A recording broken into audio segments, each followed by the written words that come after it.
Jujutsu Kaisen जिसका season 3 काफी दिन हो चुका है उसका रिलीज होने के बाद हम लोग होप कर रहे थे कि भाई कब आएगा हिंदी डब। हिंदी डब वालों बहुत लेट कर रहे हैं, पता नहीं कि इसलिए हम लोग का दिल टूटा जा रहा है बार बार। हिंदी डब देखने का मजा है कुछ अलग है, चाहे वो लोग कुछ भी कहे। जापानीज बेहतर है, इंग्लिश बेहतर है, बहुत सारा लैंग्वेज बेहतर है, लेकिन हिंदी को क्यों इतना हिट दिया जाता है समझ में नहीं आता।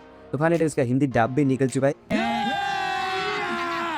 मजा आएगा ना भिड़ो। इसलिए हम लोगों ने पूरा के पूरा सीजन 3 कंप्लीट कर चुके हैं। उसके बारे में ये बताएंगे इस वीडियो पे कि हम लोगों को सीजन 3 कैसा लगा और ये सीजन कितना बेहतरीन हुआ है सीजन 1 सीजन 2 से। क्या क्या डिफरेंट यहाँ पे देखने को मिलता है, क्या हम लोगों को ऑनर 1 का फिर से झलक देखने को मिलता है कि नहीं,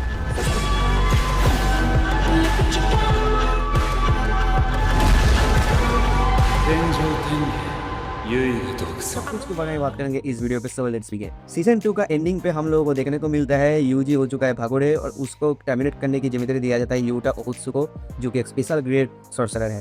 और उसका स्पेशल ग्रेड सॉर्सरर का राज obviously Rika the queen of curses. तो उसका ही बात का जो स्टोरी का कंटिन्यूएशन है यहाँ पे बहुत ही फैंटास्टिक तरीके से देखने को मिलता है। बहुत सारा चीज एज पर मांगा यहाँ पे दिखाया गया है, कुछ चीजें यहाँ पे मांगा से डिफरेंट देखने को मिलता है कि ऑब्वियसली कोई भी एनीमे मांगा का कॉपी नहीं होता। मालूम है तेरे बाप को मत सिखा चल।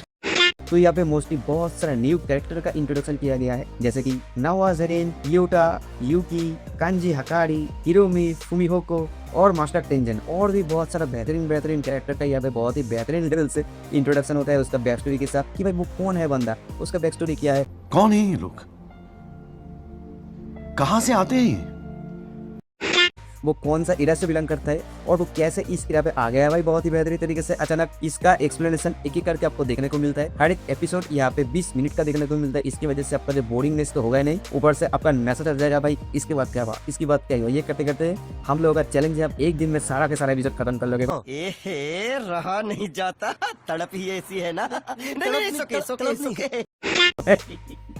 इतना बेहतरीन लेवल का ग्रिड ये कैच करके रखता है। तो स्टोरी के मामले में बेसिकली ये बिलोंग करता है कालिंग आर्क के ऊपर जो चीज प्लान किया गया था मास्टर माइंड जो खतरनाक लेवल का सॉर्सरर था केंजाकू, जो कि अभी बंद है गेटो का शरीर में उसकी तरफ से। तो उसके ऊपर ये पूरा के पूरा स्टोरी है ओरिएंटेड और इसके रिलेटेड जो होता है यही सीजन 3 पे बहुत ही बेहतरीन तरीके से दिखाया गया है स्टोरी के मामलों में। तो स्टोरी फैंटास्टिक यहाँ पे देखने को मिलता है, नो डाउट ऑन दैट। और उसके साथ साथ इस सीजन में बहुत अच्छे तरीके से स्टोरी बिल्ड हुआ है माकी का।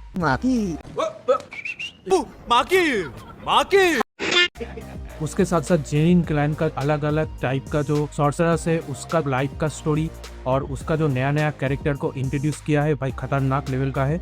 और जेनिन खानदान का जो मेन बॉस है आप कौन है भाई बहुत ही बेहतरीन तरीके से रिप्रेजेंट किया गया है। उस सारे कैरेक्टर का बहुत खतरनाक लेवल का कैरेक्टर बिल्डअप हुआ है भाई इस सीजन में, आप लोग को देख के ही पता चलेगा। इसके बाद अगर बात करें एनिमेशन क्वालिटी की भाई, तो भाई क्या बताया कि किस लेवल तक एनिमेशन बिल्डअप हो सकता है भाई आपको देखने के बाद पता चलेगा। सीजन 1 सीजन 2 का डिटेल ब्यूटीनेस को बहुत लेवल पीछे छोड़ के ये चला जाता है बहुत ऊपर तक भाई लेवल चला गया। चेनसो मैन का जो नई एनिमेशन मूवी रिलीज हुआ है उससे भी ज्यादा ऊपर चला गया भाई इसका लेवल, क्या बताए भाई बताओ। लेकिन बहुत पागल लोग इसके साथ कंपेयर करेंगे डेमन स्लेयर एनिमे का क्वालिटी का, भाई दोनों ही बेस्ट है, कोई भी कंपैरिजन नहीं होता है यहाँ पे। वो उसका जो पाता है उसके हिसाब से ये बेस्ट है, डेमन स्लेयर का जो एनिमेशन पाता है उसके हिसाब से ये बेस्ट है। दोनों के बीच में कोई कंपैरिजन हो ही नहीं सकता भाई, दोनों ही मास्टरपीसेस है, पीस ऑफ आर्ट है। तो ओवरऑल विजुअल्स हो गया, ओवरऑल इफेक्ट्स हो गया, उसके साथ साथ ओवरऑल जो प्लेस का जो ओवरऑल विजुअल्स, जो ब्लड सेट का जो सारे के सारे डिटेल्स, जो फाइटिंग का जो सारे के सारे क्लिप्स, बहुत ही खतरनाक यहाँ पे एनिमेशन क्वालिटी देखने को मिलता है भाई।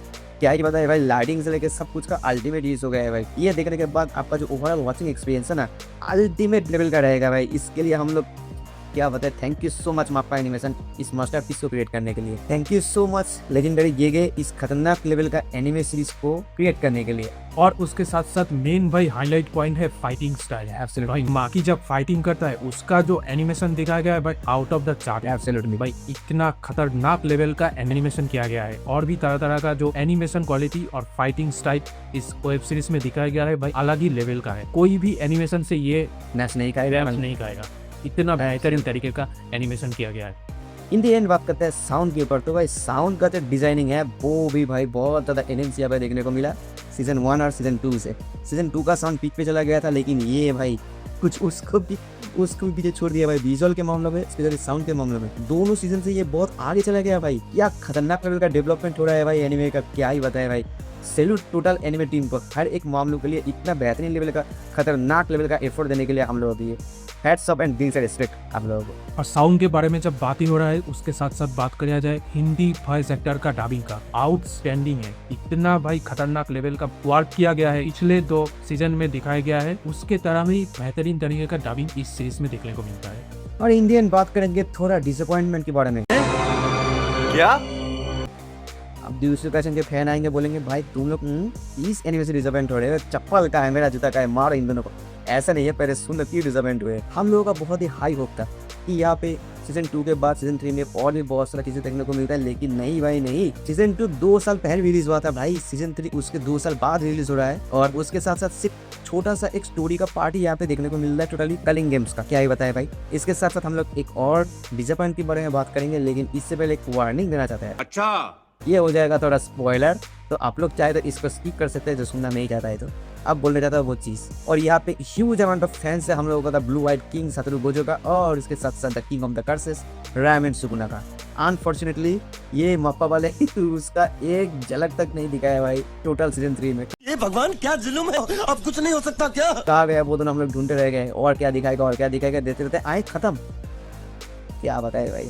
मेरे साथ अन्याय हुआ है, मेरे साथ अन्याय हुआ है, और मैं अब किसी के साथ अन्याय नहीं होने दूंगा। और थोड़ा कुछ चीज दिखाना चाहिए था। हम लोग होप कर रहे थे कि एटलीस्ट वो सीख जाके ये सीन रुकेगा, who will be the winner, the current strongest और the strongest of the history, वो जो वर्सेस सुकुना, इस सीन पे जाके ये सीजन खत्म होना चाहिए था, लेकिन उससे पहले खत्म कर दिया गया है। क्या ही बताया अब उसके लिए पता नहीं कितना साल कितना दिन वेट करना पड़ेगा, हम लोग जिंदा रह पाएंगे कि नहीं, इसका भी कोई गारंटी नहीं है भाई। तो ऐसा रिक्वेस्ट करना भी काइंड ऑफ बेवकूफी होगा कि इस तरीके का एनिमेशन क्रिएट करने के लिए एक्सट्रीम लेवल का एफर्ट, एक्सट्रीम लेवल का हार्डवर्क, डेडिकेशन है, एक्सट्रीम लेवल का ऐसा भी तो चाहिए ना, वो उसके लिए उन लोग टाइम लेता है। इट्स ओके, लेकिन हम लोग इसके लिए थोड़ा डिसअपॉइंटेड रहते हैं। तो यही था कुछ डिसअपॉइंट्स के बाद, बाकी सारे के सारे चीज़ भाई आउट ऑफ द चार्ट है, फैंटास्टिक लेवल का है, एकदम एक ऐसा डोमेन क्रिएट कर दिया ना भाई, जैसे कि डोमेन एक्सपेंशन, जुजुत्सु काइसेन अलग ही डोमेन हो गया भाई एनिमेशन के मामले में, सब कुछ के मामले में। फैंटास्टिक लेवल का एक एनिमे सीरीज है ये, और होप करते हैं कि सारे के सारे से बाकी सीन है वो बहुत जल्द हम लोगों को देखने को मिले। होप ही कर सकते हैं, पता नहीं कितने साल और वेट करना पड़ेगा, देखते हैं चलो क्या होता है फ्यूचर। तो भाई यही था जुजुत्सु काइसेन सीजन 3 का फुल डेप्थ रिव्यू। तो कैसा लगा आप लोगों को, लाइक कमेंट एंड सब्सक्राइब के थ्रू जरूर बताना, और तब तक के लिए मिलते हैं नेक्स्ट वीडियो में। Till then love you all. I don't ever slow up, no I don't take shit. I got no love for the fakeness. If you wanna play tough and wanna hate this, I'll always show up. I don't ever slow up, no I don't take shit. I got no love for the fakeness. If you wanna play tough and wanna hate this, I'll always show up and make a statement. I don't ever slow up, no I don't take shit. I got no love for the fakeness.